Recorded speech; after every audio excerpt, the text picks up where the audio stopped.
Hey friends, it's time for story time with Miss Deb. How the Grinch Stole Christmas by Dr. Seuss. Every Who down in Whoville liked Christmas a lot. But the Grinch, who lived just north of Whoville, did not. The Grinch hated Christmas, the whole Christmas season. Now, please don't ask why. No one quite knows the reason. It could be his head wasn't screwed on just right. It could be, perhaps, that his shoes were too tight. But I think the most likely reason of all may have been that his heart was two sizes too small.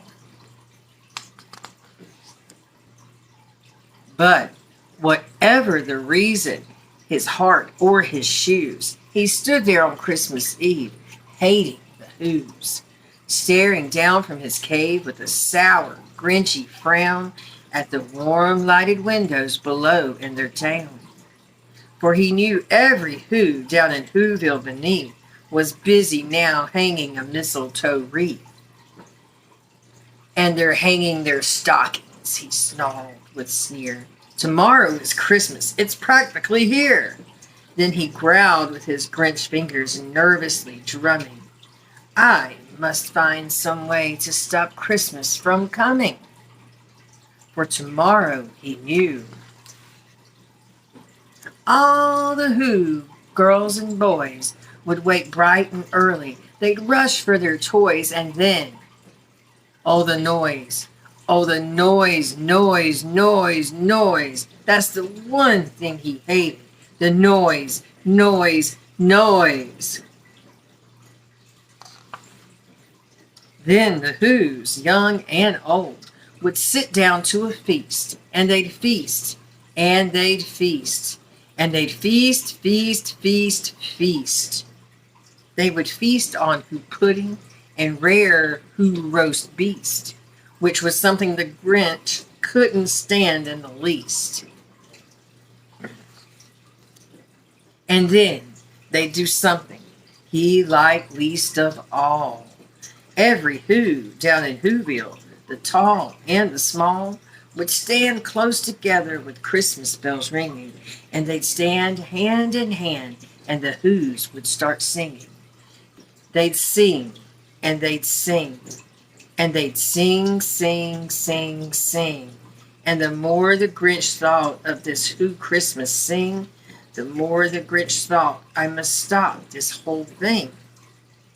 Why, for 53 years I put up with it now. I must stop this Christmas from coming. But how?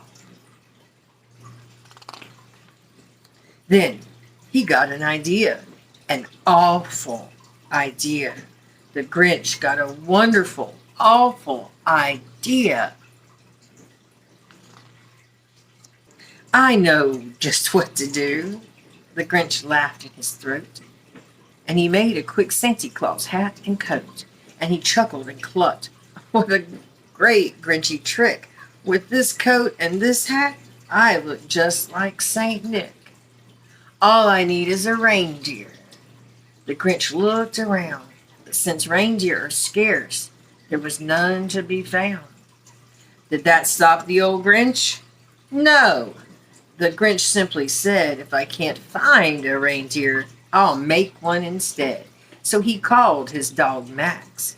Then he took some red thread and tied a big horn on the top of his head. Then he loaded some bags and some old empty sacks on a ramshackle sleigh, and he hitched up old Max. Then the Grinch said, giddy up, and the sleigh started down toward the homes where the Who's lay a snooze in their town. All their windows were dark, quiet snow filled the air. All the Who's were all dreaming sweet dreams without care. When he came to the first little house on the square, this is stop number 1, the old Grinch Claus hissed. And then he climbed to the roof, empty bags in his fist.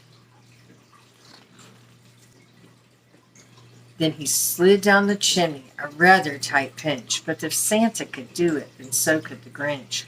He got stuck only once for a moment or two. Then he stuck his head out of the fireplace flue, where the little Who stockings all hung in a row. These stockings, he grinned, are the first things to go.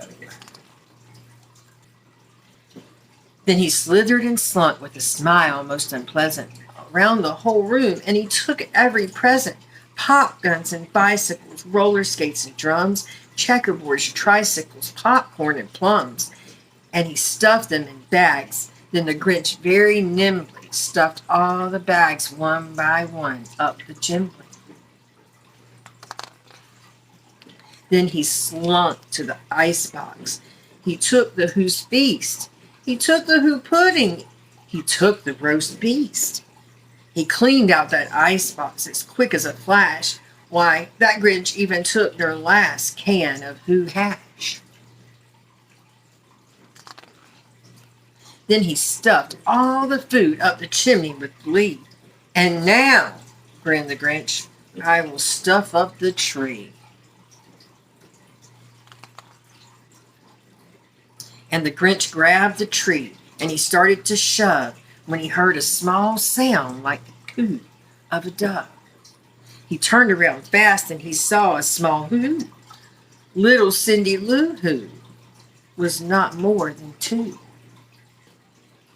The Grinch had been caught by this tiny Who daughter, who'd gotten out of bed for a cup of cold water. She stared at the Grinch and said, "Santa Claus, why? Why are you taking our Christmas tree? Why?" But you know that old Grinch was so smart and so slick.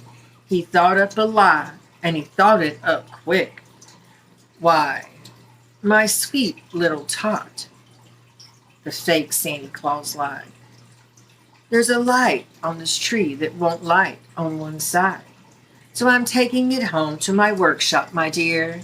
I'll fix it up there, then I'll bring it back here." And his fib fooled the child. Then he patted her head, and he got her a drink, and he sent her to bed. And when Cindy Lou Who went to bed with her cup, he went to the chimney and stuffed the tree up. Then the last thing he took was the log for their fire. Then he went up the chimney himself, the old liar. On their walls he left nothing but hooks and some wire. And the one speck of food that he left in the house was a crumb that was even too small for a mouse. Then he did the same thing to all other Who's houses, leaving crumbs much too small for the other Who mouses. It was 1/4 dawn. All the Who's still abed, all the Who's still a snooze. When he packed up his sled, packed it up with their presents, the ribbons, the wrappings, the tags, and the tinsel, the trimmings, the trappings. 3,000 feet up the side of Mount Crumpet, he rode with his load to the tip-top to dump it. Pooh-pooh to the Who's. 3,000 feet up the side of Mount Crumpet, he rode with his load to the tip-top to dump it. Pooh-pooh on the Who's. He was Grinchiously humming. They were finding out now that no Christmas was coming. They're just waking up. I know just what they'll do. Their mouths will hang open a minute or two. Then the Who's down in Whoville will all cry, boo-hoo. "That's a noise," grinned the Grinch, "that I simply must hear." So he paused, and the Grinch put his hand to his ear. And he did hear a sound rising over the snow. It started in low, then it started to grow. But the sound wasn't sad. Why, the sound sounded merry. It couldn't be so, but it was merry, very. He stared down at Whoville. The Grinch popped his eyes. Then he shook. What he saw was a shocking surprise. Every Who down in Whoville, the tall and the small, was singing without any presents at all. He hadn't stopped Christmas from coming. It came. Somehow or other, it came just the same.